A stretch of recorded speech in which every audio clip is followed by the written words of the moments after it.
Today we're reviewing Generation Zero, a game I overlooked for so long because people told me it was boring and bland and there wasn't really much to do. And I'm not going to lie, at the first part of the game I thought this was also the case, but as you play along a little bit more the game does open up and gives you a bit more to explore, and as it develops it actually becomes pretty good. I'm not going to lie and state that it's a 10 out of 10 game, but you know, it's playable, it's good fun, and with your friends the game's made a hell of a lot better. So at the start of the game you get a pistol and a hunting rifle. Now as you progress the weapons do get better, but you start off with like cracked scopes, etc, and it feels really great when you hit those long shots. And there's no better feeling than when you hit those criticals on the enemies. So as I said before, the bunker layouts do need a bit more dedication. But as you go through you do need to investigate them so you can progress in the story. There is a bit of a story to the game, and as it opens up, I won't ruin it, but it does become quite interesting, minus the odd quest that takes you in a few directions. There's a lot of side quests, but the main story is pretty good. There probably are other bits to it, but we just finished going bunker to bunker. Apparently, if you do certain things, there is more to the story, but I didn't go into 100% completion. So first game we played, we opened up our game, we didn't realise you could lock it down, and we ended up getting some random guy who handed us a few weapons and told us a little bit about the game. After that we wisened up and just played me, myself, Cole and Matt.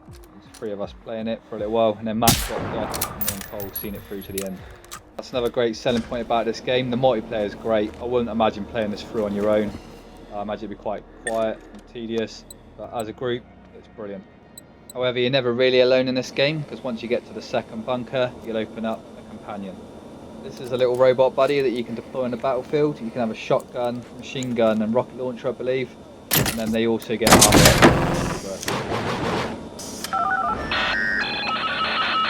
Looking pretty cool. They also have your back, which is handy.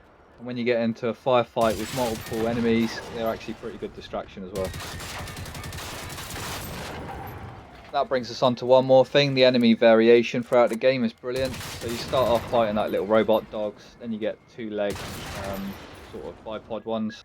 Then before you know it you start fighting behemoth sort of tank things. Then you get multiple tanks and like special enemies with names above. And the more you kill, the harder the enemy gets. Now, although this is a great idea, as you're progressing through the story, just be careful to do some of those early missions early on. Because as you progress further and further through, as I state, the enemies get harder and you get more and more of them, making it harder to complete the missions. Before you know it though, you'll be equipped out with all the gear, all the weapons, like in every other game, and you'll start taking the fight for them. So you'll find warehouses full of them, you'll find enemy bases, and then you'll also have raids that you can fight off, so you get waves of enemies attacking your own bases once you've got them down. So all in all, yeah, the game's really good at doing what it does, giving you suspense, enemies getting harder and harder, if that's the thing you sort of like. You will have to stick with it unfortunately, but as you progress the game does become really great towards the end.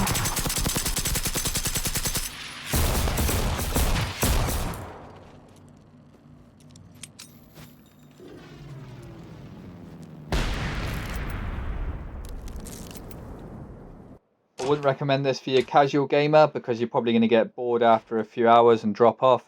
But if you're dedicated to playing it and also got friends with you, then this game is definitely worth a try.